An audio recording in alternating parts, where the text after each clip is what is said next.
It's March 22nd, 2020, so I thought I would just post some content in our classroom, and I hope that everyone's, doing well, practicing safe social distancing, uh, washing your hands, keeping in touch with each other.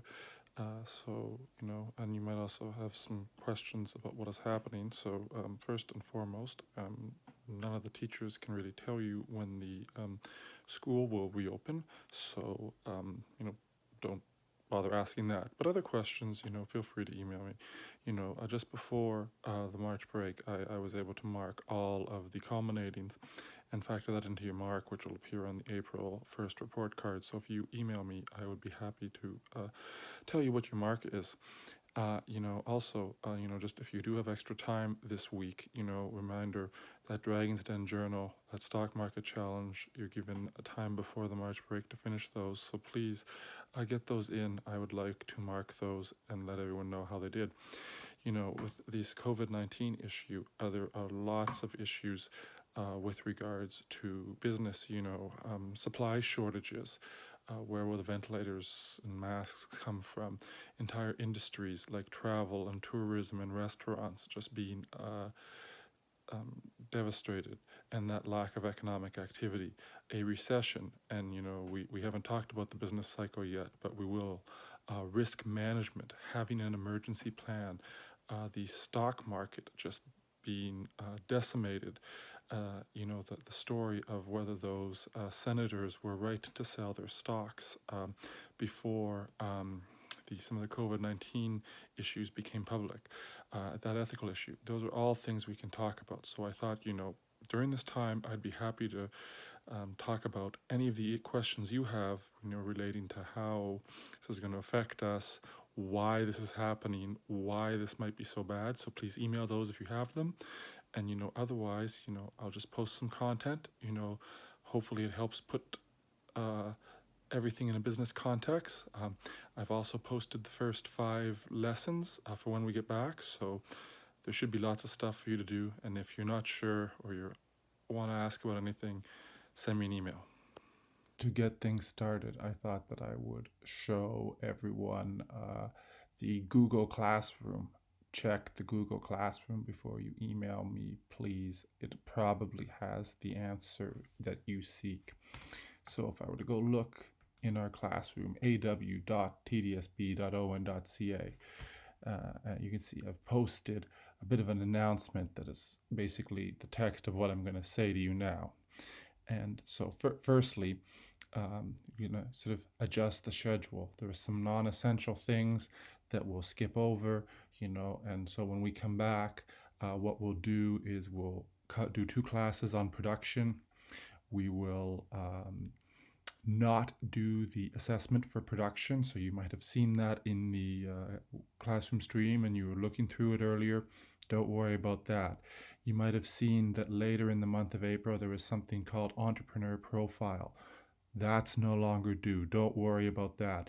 After the production class, we'll spend 4 periods on international business, and we will do the assessment called International Product Launch.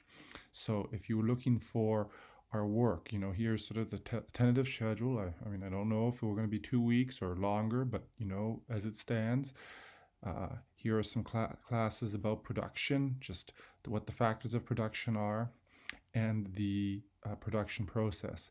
This will be on the unit test. There's no assessment for it right now, but the terms are on the unit test. Okay, so then international business. This will be what I'll go through with you in class, explaining why businesses would seek to go overseas, what would be a suitable target, what are the factors that lead to success, and you can see that is 3 classes here, and then there's going to be a lab period to work on the project. Where is the project? Classwork. And then it's under marketing, international product launch. Select Canadian product or service as your choice. Research which other country that is not the United States where this product is likely to succeed, and explain why and how you would go about doing it. So that's here under classwork. and I'll post information in the Google Classroom for each day so you can get some business content and figure things out. So I was thinking as an additional topic to discuss while you are at home, maybe sort of the issue of shortages, how they come about, how they are related to the economics we covered earlier in the year, the production that we're going to cover. And when you are watching one of these press briefings and you hear something like the Defense Production Act, perhaps it contextualizes it for you, and so you understand exactly what is happening. So, with the prevalence of COVID-19, hospitals are running out of gloves and masks and scrubs, and they're having to reuse things that were meant to be single use, with more people hospitalized and ventilators being an effective therapy for COVID-19. There's a need for more ventilators, and those are not available. And so, what does that mean? Well, I mean, we hear the horror stories of these gowns being reused multiple times, just running out. We also hear an economic argument. I don't know if you watch Andrew Cuomo's press briefings. I think he does a very good job. I'll put the link here in the slides of, combining a visual aid with his presentation. He never reads the slides. He never reads what's on the information next to him. He enhances, he'll elaborate, it summarizes it. It reminds everyone what he's talking about, but I think it makes it a little better briefing than some of the other ones without the visual aids. And again, he's never reading it. It's easy to see. So what is he talking about here? Well, states cannot manage their medical supply acquisition.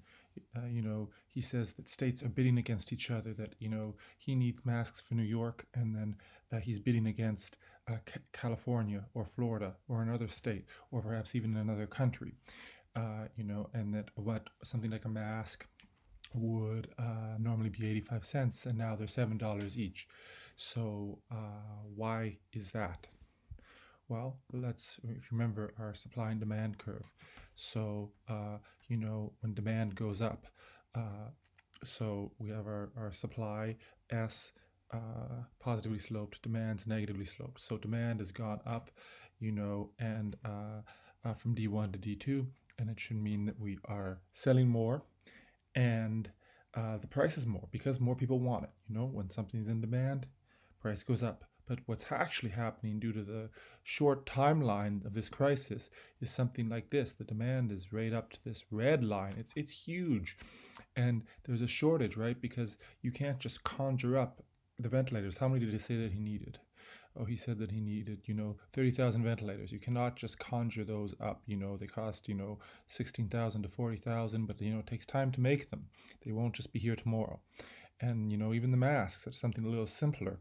It's still, it takes time. So what we're actually seeing is, firstly, the price has gone way up. If this red line's the new demand curve, well, the suppliers know that, there's not going to be some kind of equilibrium. They know that they can charge a higher price. So the price is going to be way high.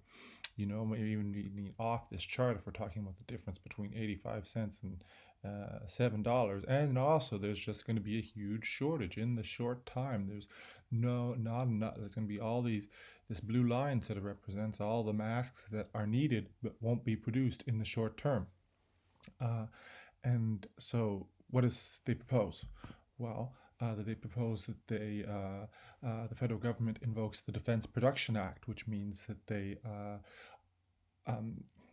not authorize, they not necessarily order, in that it's not nationalizing a factory, but they instruct certain manufacturing facilities to make specific goods for which they're compensated. But rather than a car company, making car engines, they would make ventilators.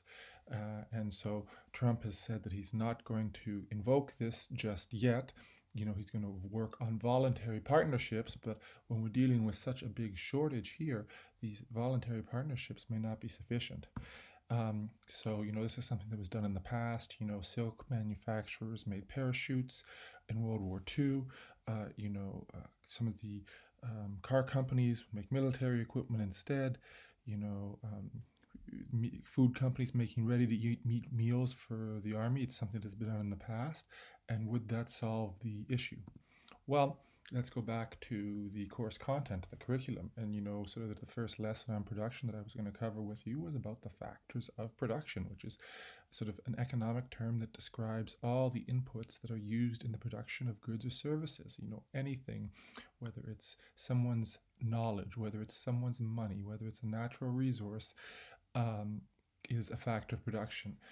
Sometimes it's described as land, labor, capital, and entrepreneurship, but I actually prefer these 6 factors so that we can say that something is a natural resource. Anything that comes from the earth. In the case, it was for the masks, it might be, cotton, raw material, sort of the cotton has to be made into, I'm just guessing, I don't really know how the mask is made. It has to be woven into a certain grade, and then that then gets, sewed together, formulated into sort of the medical mask that you see. There has to be some kind of investment of money to pay the workers, some sort of factory where this happens. That's capital. And then there's information. Someone needs to know how to make the masks and how to make them cheaply and effectively. And lastly, there's a management. There's some kind of supervisor who's in charge of everything. So, the reason why we can't just instantly invoke the Defense Production Act and have reduce these shortages is because these 6 factors of production may not be present, or they, and I seem to have made a slight typo in my first bullet point, but these things happen. I should have rehearsed. So, if that happens, and successfully, let's say that successfully it was invoked, well, we would have this new increase in supply. And, so here you see firstly D1 goes to D2, that's the increased demand. And then once the Defense Production Act is invoked, supply goes from S1 to S2. And so we have, a price that's around what it was before, but at a much greater quantity. So is this something that's feasible? Would that, be an answer? It didn't work in the past. Rolls-Royce made the Merlin engines, which initially at the start of World War II, the Luftwaffe had a big advantage in the air over the Allies, but then as more airplanes and more airplane engines and more airplane parts were made, Allies were able to turn that tide. So this type of, public-private partnership, so to speak, has succeeded. But, what could be the issues with producing medical equipment? So we have some ventilator here on the right-hand side, and, perhaps, let's say, an auto manufacturer, an appliance manufacturer, would they be able to easily do this? Well, the workers may need to be retrained. There may be a labor issue. There's something about fitting together this blue ventilator here is different from fitting together a refrigerator, what they normally do. Are there kind of unique parts and that need to be made? Like, these sort of the component parts, like the little boxes at the bottom, the hose, that might be, sort of that factory might not be able to do it right away. You need to retool the machinery because instead of making, some sort of, plastic chair for a car, you're making a plastic ventilator. So something will need to be retooled, although that is not that big a deal. That can be done. And again, understanding how to make the product, I think in these times of crisis, people will be willing to share their intellectual property.